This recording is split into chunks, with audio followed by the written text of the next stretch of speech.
हाय दोस्तों, good evening. I hope आप लोग स्वस्थ होंगे, मस्त होंगे।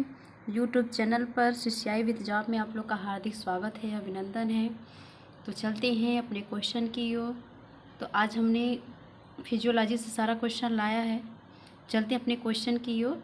तो मेरा आज पहला क्वेश्चन है, कार्य के अनुसार ऊतकों में बांटा गया है। कार्य के अनुसार ऊतकों को बांटा गया है तो कितने भागों में, कितने प्रकारों में बांटा गया? 6 प्रकारों में, 2 प्रकारों में, 8 प्रकारों में या 4 प्रकारों में? तो कार्य के अनुसार ऊतकों को 4 प्रकारों में बांटा गया है। आगे क्वेश्चन है कि आच्छादन ऊतक का कार्य है। मांसपेशियों को अस्थियों से जोड़ना, आच्छादन करना, शरीर को आकार एवं गति प्रदान करना या संवादों को ग्रहण करना। इसका आंसर क्या होगा? आच्छादन ऊतक का कार्य क्या है?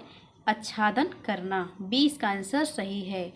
आगे क्वेश्चन है कि इनमें से समान आच्छादन ऊतक है।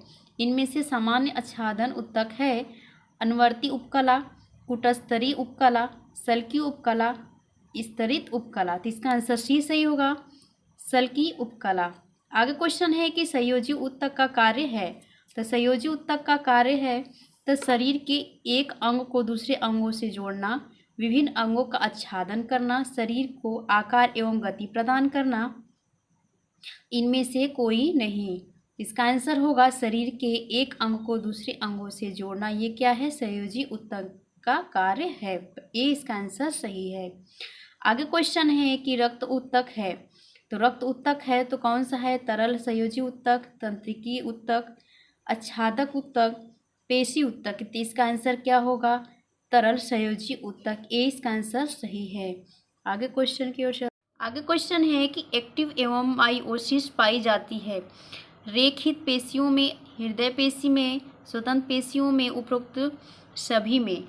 इसका आंसर क्या होगा? इसका आंसर ए होगा, रेखित पेशियों में। आगे क्वेश्चन है कि पेशी ऊतक का काम है शरीर को आकार प्रदान करने की गति, आकार एवं गति प्रदान करना, संवेदों को ग्रहण करना, शरीर के विभिन्न अंगों का आच्छादन करना, उपरोक्त सभी। इसका आंसर ए सही होगा, शरीर को आकार एवं गति प्रदान करना। आगे क्वेश्चन है कि हृदय पेशी होती है ऐच्छिक, उपरोक्त दोनों या अनैच्छिक, उपयुक्त में से कोई नहीं। इसका आंसर क्या होगा? अनैच्छिक। हृदय पेशी कैसी होती है? तो अनैच्छिक पेशी होती है। आगे क्वेश्चन है कि पेशियां बनी होती हैं किसका? आच्छादक ऊतक की, संयोजी ऊतक की, पेशी ऊतक की, तंत्रिका ऊतक की। इसका आंसर होगा पेशी ऊतक की। सी इसका आंसर सही है। आगे क्वेश्चन है कि हाथ तथा पैरों की पेशियां हैं तो कैसी पेशियां हैं? जो ऐच्छिक पेशियां हैं, अपनी इच्छा के अनुसार उससे चलाया फिराया जा सकता है। हाथ तथा पैरों की पेशियां।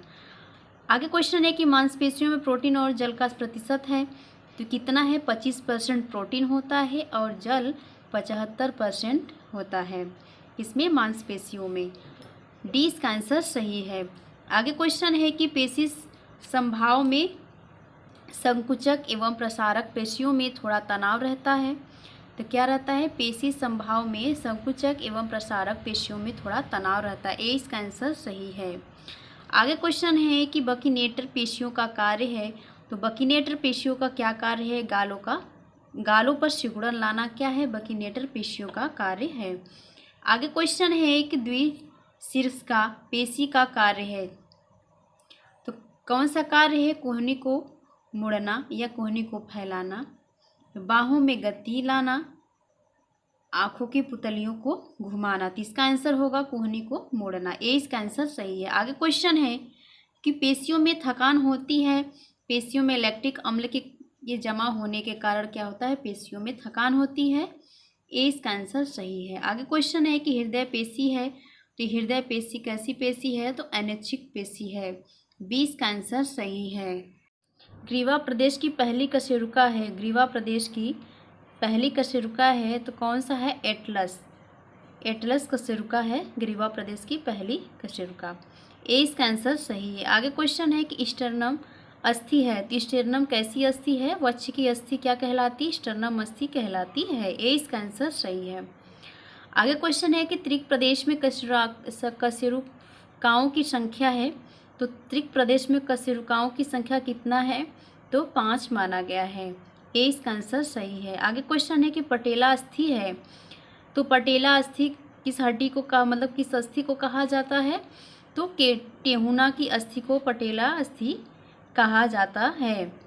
आगे क्वेश्चन है कि हाइवायड अस्थि, हायोड, इसका हिंदी हाइवायड लिखा, हायोड बोन जो पूछा गया इसमें, तो ये अस्थि कौन सी है? तो इसमें स्टर्नम से संधि करता है, इस अस्थि को क्या कहा जाता है? हायोड बोन कहा जाता है। सी इसका आंसर सही है। 10वां का क्या है? सी इसका आंसर सही है। आगे क्वेश्चन है कि गति के आधार पर जोड़ों को बांटा गया है। गति के आधार पर जोड़ों को 2 भागों में बांटा गया है, इसका आंसर ए सही है। आगे क्वेश्चन है कि कपाल की अस्थियों में संधि है, तो कैसी संधि है? कपाल की अस्थियों में अचर संधि है। आगे क्वेश्चन है कि ह्यूमरस संधि में संधि है, तो ह्यूमरस संधि में कैसी संधि है? तो गेंद गड्ढा संधि है। आगे क्वेश्चन है कि कलाई के जोड़ में संधि है, तो कलाई के जोड़ में कैसी संधि है? तो फिसलने वाली संधि है। आगे क्वेश्चन है गेंद वाला हिस्सा प्याले वाले हिस्से में अच्छी तरह फंस जाता है, तो कैसी है संधि? तो गेंद गड्ढा संधि है। ए इसका आंसर सही है। आगे क्वेश्चन है कि वक्ष प्रदेश की कशेरुका एटलस दूसरी कशेरुका एक्सिस के साथ जुड़ा रहता है, तो क्या है? जुड़ा रहता है, तो कौन सी संधि है? तो सैंडल संधि द्वारा जुड़ा रहता है। डी इसका आंसर सही है। आगे क्वेश्चन है कि जोड़ों को आपस में बांधने का कार्य करती है, तो जोड़ों को आपस में बांधने का कार्य करती है, तो कौन सी संधि है? बंध संधि जो है वो जोड़ों को आपस में बांधने का कार्य करती है। ए इसका आंसर सही है। आगे क्वेश्चन है कि अस्थियों मांसपेशियों को बांधने का कार्य करती है, तो अस्थियों से और मांसपेशियों को बांधने का कार्य करती है, तो कंडरा जो संधि है यह क्या करती है? अस्थियों से मांसपेशियों को बांधने का कार्य करती है। 20 का आंसर सही है। आगे क्वेश्चन है कि लसिका है, लसिका क्या है? तो लसिका संयोजी तरल संयोजी उत्तक है, ठोस संयोजी उत्तक है, आच्छादन उत्तक है, तंत्रिका तंत्र उत्तक है, तो लसिका तरल संयोजी उत्तक है। ए इसका आंसर सही। आगे क्वेश्चन है कि लसिका में जल एवं ठोस पदार्थ का प्रतिशत है, तो क्या है? तो आपका 94% जल है, 6% आपका क्या है? ठोस पदार्थ माना गया है। डी इसका आंसर सही है। आगे क्वेश्चन है लसिका का निर्माण होता है उत्तक द्रव के द्वारा, पेशियों के द्वारा, रक्त के द्वारा, पाचन अंग के द्वारा, तो लसिका का निर्माण उत्तक द्रव के द्वारा होता है। ए इसका आंसर सही है। आगे क्वेश्चन है कि लसिका O2 एवं पोषण तत्वों को उन कोशिकाओं तक पहुंचाता है जहां क्या करता है? कोशिकाओं को रक्त नहीं पहुंचाता है। लसिका O2 एवं पोषक तत्वों को उन कोशिकाओं तक पहुंचाता है जहां कोशिकाओं को रक्त नहीं पहुंचाता है। 20 का आंसर सही। आगे क्वेश्चन है कि लसिका वाहिनियों में भी कपाट होते हैं, ये कपाट क्या है? एक तरफा कपाट है। आगे क्वेश्चन है कि तिल्ली को कहा जाता है, तो प्लीहा कहा जाता है। आगे क्वेश्चन है कि शरीर में प्लीहा का कार्य है, तो शरीर में प्लीहा का कार्य क्या है? रक्त की क्षतिपूर्ति करना। ए इसका आंसर सही है। क्या है? शरीर में प्लीहा का कार्य क्या है? रक्त में क्षतिपूर्ति करना। आगे क्वेश्चन है कि धमनियों में प्रवाहित होता है, तो धमनियों में कैसा रक्त प्रवाहित होता है? शुद्ध कि अशुद्ध? तो धमनियों में शुद्ध रक्त प्रवाहित होता है। ए इसका आंसर सही है। आगे क्वेश्चन है कि अत्यंत पतली महीन बाल जैसी संरचना वाली वाहिनियों को कहते हैं, तो अत्यंत पतली महीन बाल जैसी संरचना वाली वाहिनियों को कोशिका कहा जाता है। सी इसका आंसर सही है। आगे क्वेश्चन है रक्त में रक्तवारी, प्लाज्मा एवं रक्ताणु का प्रतिशत होता है, तो कितना होता है? तो रक्तवारी में कितना होता है? 55% होता है, जिसे कहते हैं प्लाज्मा। आपका जो रक्ताणु होता है इसमें 45% होता है रक्त। ए इसका आंसर सही। आगे क्वेश्चन है रक्त में लाल रक्ताणु की संख्या होती है, तो कितना होती है? 45 से 50 लाख होती है। इसका सी आंसर सही होगा। आगे क्वेश्चन है कि हीमोग्लोबिन में हिमेटिन नामक लौह रंजित कण एवं प्रोटीन होता है, उस प्रोटीन का नाम है, तो उस प्रोटीन का क्या नाम है? तो ग्लोबिन प्रोटीन नाम है। सी इसका आंसर सही है। आगे क्वेश्चन है कि स्वाभाविक अवस्था में रक्त कोश कणिकाओं की संख्या होती है, तो स्वाभाविक अवस्था में रक्त कणिकाओं की संख्या होती है, तो कितना होती है? 6000 से 8000 तक होती है। सी इसका आंसर सही होगा। आगे क्वेश्चन है रक्त को ओ वाले व्यक्ति रक्त दे सकता है। रक्त को ओ वाले व्यक्ति रक्त दे सकता है, तो कौन सी व्यक्ति दे सकता है? तो इसका आंसर क्या होगा? ए, ओ, ए बी और बी। डी वाला जो होगा ये क्या करता है? ओ वाले व्यक्ति को रक्त दे सकता है। आगे क्वेश्चन है कि रक्त में ए वर्ग वाले व्यक्ति रक्त ग्रहण कर सकता है, तो कौन सा व्यक्ति रक्त ग्रहण कर सकता है? एक अपने ग्रुप से ग्रहण कर सकता है और एक ओ से ले सकता है। एक ये इसका आंसर सही होगा, ए वाला। ए वाले में ए और ओ से क्या है? रक्त ग्रहण कर सकता है। चल क्वेश्चन देखिए, नेक्स्ट क्वेश्चन है कि मनुष्य में रक्त परिवहन तंत्र होता है। तो मनुष्य में रक्त परिवहन तंत्र होता है बंद प्रकार का, खुले प्रकार का, दोनों प्रकार का, उपरोक्त में से कोई नहीं। इसका आंसर क्या होगा? ए, बंद प्रकार का। आगे क्वेश्चन है कि हृदय एक पतली पारदर्शी झिल्ली से घिरा रहता है, जिसे क्या कहती हैं? तो हृदयावरण कहती हैं। यह क्या करता है? हृदय के ऊपर क्या होता है? पतली पारदर्शी झिल्ली रहती है, जो इसे क्या है? हृदयावरण कहते हैं। क्या करता है? यह सुरक्षा प्रदान करता है। आगे क्वेश्चन है कि हृदय में 4 कक्ष प्रकोष्ठ होती हैं, तो 4 प्रकोष्ठ कौन से होते हैं? 2 क्या होता है? निलय होता है, 2 आलिंद होता है। तो क्या है कि आपका इसमें 2 निलय और 2 आलिंद होता है।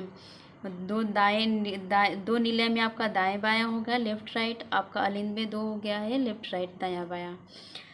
ए इसका आंसर सही है। आगे क्वेश्चन है कि दाएं अलिंद में पल्मोनरी शिराओं द्वारा जो रक्त लाया जाता है, दाएं अलिंद में पल्मोनरी शिराओं द्वारा जो रक्त लाया जाता है वे रक्त होते हैं। तो जो शिराओं के द्वारा रक्त आता है वो क्या होते हैं? अशुद्ध रक्त होता है। जो धमनियों के द्वारा क्या है? शिराओं के द्वारा आता है वो क्या है? आपका ये अशुद्ध होता है। जो धमनियों के द्वारा जाता है वो शुद्ध होता है। तो यहाँ आलिंद की बात की, दाएं आलिंद में जो पल्मोनरी शिराओं से जो रक्त आता है तो वो क्या करता है? ये अशुद्ध रक्त आता है, फिर ये क्या करता है? फिल्टर करके धमनी के साथ, और फिर क्या करता है? शुद्ध रक्त में प्रवाहित कर देता है। आगे क्वेश्चन है कि इसका क्या होगा? इसका बी इसका आंसर सही होगा। आगे क्वेश्चन है कि दाहिने अलिंद एवं दाहिने निलय के बीच में जो आरिक्यूलरी वेंट्रिकुलर कपाट लगा होता है उसे क्या कहते हैं? तो ये क्या होता है? त्रिदल कपाट होता है। दाहिने अलिंद एवं दाहिने निलय में, और जो इसके बाद जो आपके बाएं अलिंद और बाएं निलय की बात करें उसमें त्रिदल कपाट होते हैं, और दाएं अलिंद और दाएं निलय में त्रिदल कपाट होती हैं, और इसमें बाएं अलिंद और बाएं निलय में द्विदल कपाट होते हैं। तो इसका आंसर आपका इसमें पूछा गया दाएं, तो आपका ए इसका आंसर सही होगा। आगे क्वेश्चन है कि फुफ्फुसी धमनियों द्वारा दाहिने निलय से जो रक्त फेफड़ों में लाया जाता है वे रक्त कैसे होते हैं?